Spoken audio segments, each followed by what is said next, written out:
Assalamualaikum warahmatullahi wabarakatuh. Kita berjumpa lagi pada kesempatan pembelajaran kali ini. Pada kesempatan ini kita akan membicarakan tentang kalimat aktif dan pasif. Lebih spesifiknya lagi dalam teks pidato persuasif. Baik, silakan kalian cermati kalimat yang ada berikut ini. Dalam pidato sering kita temukan berbagai macam kata. Nah, ini adalah pidato yang saya spesifikkan dalam tema lingkungan. Misalnya ada kalimat seperti ini. Banyak cara yang dapat kita lakukan untuk menjaga lingkungan supaya tetap bersih.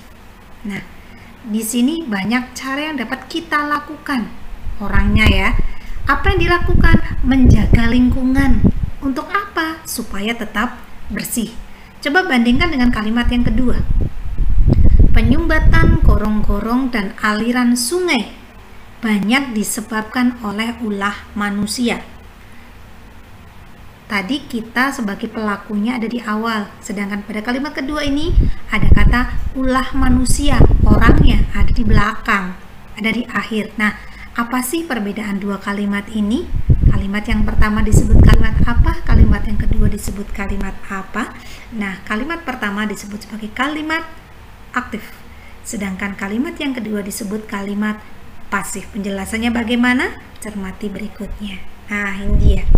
Kalimat aktif adalah sebuah kalimat yang penjelasan subjeknya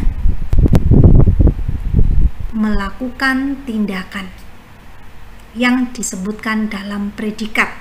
Kalau tadi kita kembali ke kalimat ini, ada subjeknya itu yang kan kita, itu banyak cara yang kita, orangnya itu kita. Apa yang dilakukan predikatnya? Menjaga lingkungan, menjaga. Nah, menjaga itu adalah predikatnya atau kata kerjanya.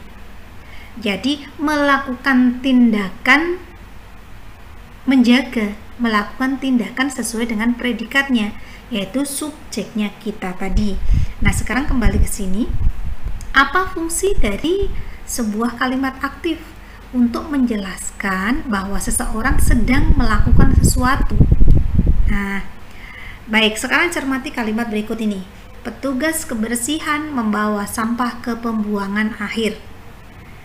Subjeknya adalah, pelakunya adalah petugas kebersihan. Terus kemudian predikatnya atau perilakunya adalah membawa. Sedangkan sasarannya, objeknya adalah sampah. Ke tempat pembuangan akhir adalah keterangan tempat. Ini adalah struktur pendek dari sebuah kalimat aktif. Ada subjeknya, ada perilakunya atau predikatnya, ada objek, ada keterangan tempat. Boleh ada, boleh tidak, tergantung kalimatnya. Nah, sebenarnya ciri dari sebuah kalimat aktif itu seperti apa sih agar mudah kita kenali? Nah, ini yang pertama. Sebuah kalimat aktif predikatnya diawali dengan awalan me atau ber. Contohnya, membaca, mengejar, berlari. Budi membaca buku. Nah, misalnya, atau Sasa mengejar bola, atau kucing berlari cepat. Nah, itu adalah berarti subjeknya melakukan sesuatu, predikat sesuai predikatnya, membaca, mengejar, atau berlari.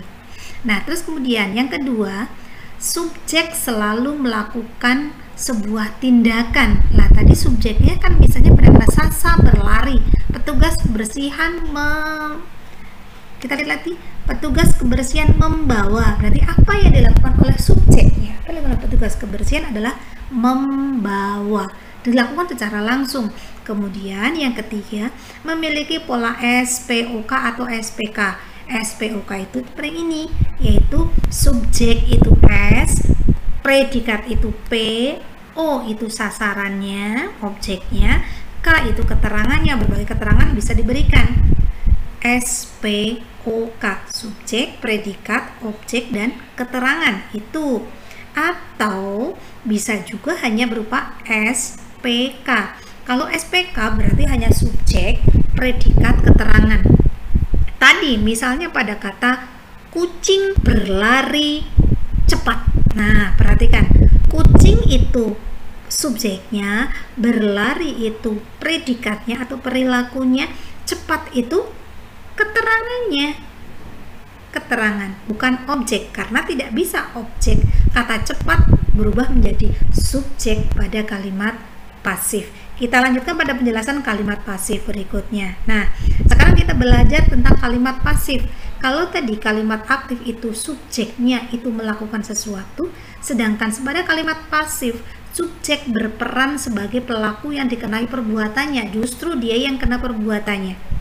Kemudian predikatnya berimbuhan di, ter, kean, teran. Contohnya diterima, ter pada kata terjatuh, kean pada kata apa itu? Keterlaluan. Bisa juga.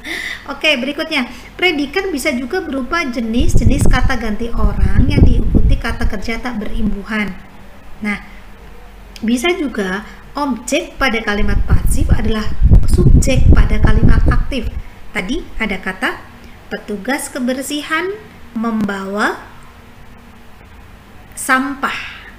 Nah, tugas kebersihan membawa sampah. Petugas kebersihan adalah subjek pada kalimat aktif, membawa adalah predikat pada kalimat aktif, sampah adalah objek pada kalimat aktif. Nah, tetapi kalau kita ubah sampah dibawa petugas kebersihan, itu berarti objek dulu, terus diikuti dengan kata predikat dengan awalan di, dari membawa menjadi di. Dan petugas kebersihan adalah objeknya pada kalimat pasif. Ya, objek pada kalimat pasif, subjek pada kalimat aktif. Nah, perhatikan. Biasanya terdapat oleh kata oleh atau dengan di dalamnya. Oke, baik. Kita lihat. Latihan di sini. Kita hidup menempati apa yang disebut dengan bumi yang membentuk kesatuan ruang dengan semua benda, keadaan, makhluk hidup termasuk manusia, perilaku, dan kemudian disebut sebagai lingkungan hidup. Kalau kita cermati, subjeknya siapa? Kita, ya. Nah, terus kemudian hidup, ada kata menempati. Kita hidup menempati. Menempati itu harus berperilaku, awalannya maka termasuk kategori kalimat aktif. Betul. Sekarang perhatikan, keberadaan makhluk hidup tidak dapat dipisahkan dari lingkungannya. Keberadaan makhluk hidup tidak dapat dipisahkan. Ada predikat dengan awalan di, dipisahkan, maka ini adalah kalimat pasif. Keterbutuhan tersebut melahirkan hubungan timbal balik. Kata melahirkan awalan tadi fungsinya apa? Awalan membentuk kalimat aktif. Nah, bisa dipahami bukan? Mudah-mudahan penjelasan saya bisa kamu pahami dengan baik dan bermanfaat. Terima kasih. Wassalamualaikum warahmatullahi wabarakatuh.